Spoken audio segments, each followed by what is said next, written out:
प्रथम विश्व युद्ध से मध्य प्रदेश के सीहोर शहर का भी बड़ा कनेक्शन रहा है। यहाँ के प्रतिष्ठित नगर सेठ रिउठिया परिवार के पूर्वजों ने वर्ष 1917 में प्रथम विश्व युद्ध के दौरान ब्रिटिश सरकार को 35,000 रुपए का वार लोन दिया था। परिवार के अनुसार इस संबंध में यूके के डेट मैनेजमेंट ऑफिस से ईमेल के माध्यम से जवाब मिला है। हालांकि ब्रिटिश सरकार ने फिलहाल किसी भुगतान या दावे को स्वीकार नहीं किया है, लेकिन मामले की जांच के लिए अतिरिक्त दस्तावेज और जानकारी मांगी गई है। देखिए सीहोर से इंडिया टाउन न्यूज के संवाददाता वसीम उद्दीन की रिपोर्ट। रिउठिया परिवार का कहना है कि सभी जरूरी दस्तावेज जल्द ही ब्रिटेन भेजे जाएंगे, जिसके बाद संबंधित एजेंसियां दावे की जांच कर आगे की कानूनी प्रक्रिया तय करेंगी।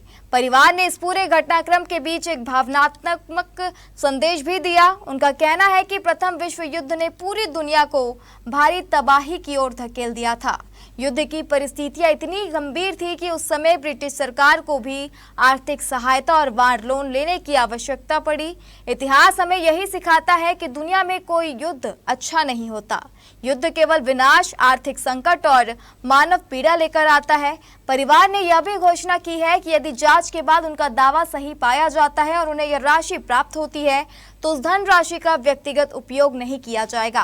रिउठिया परिवार के अनुसार पूरी राशि समाज सेवा और जन कल्याण के कार्यों के लिए चैरिटी में समर्पित की जाएगी, ताकि ऐतिहासिक धन मानवता के हित में उपयोग हो सके। फिलहाल यूके सरकार ने केवल अतिरिक्त दस्तावेज मांगे हैं। दावे को अभी स्वीकार नहीं किया गया और न ही किसी भुगतान की पुष्टि की गई है। उस समय हमारे देश में ब्रिटिश हुकूमत हुआ करती थी। प्रथम विश्व युद्ध की शुरू चल रहा था 1917 में। विश्व युद्ध की शुरुआत 1914 में हुई थी। हालात इतने बिगड़ गए थे 1917 में कि जो सैनिक वगैरह थे भूखे मर रहे थे। अब उनके राशन वगैरह सभी चीज़ों के लिए सरकार को फंड्स की ज़रूरत थी, तो उन्होंने देश के बड़े बड़े परिवारों से काफ़ी राशि वार लोन के रूप में ली गई थी। उसके बदले में ये उस समय कहा था कि हम आपको युद्ध की समाप्ति के साथ आज़ादी देंगे। और युद्ध समाप्त होने के बाद वो संधि से मुकर गए थे। फिर दिल्ली में हाई पावर मीटिंग हुई थी अंग्रेज़ और भारतीयों के बीच में।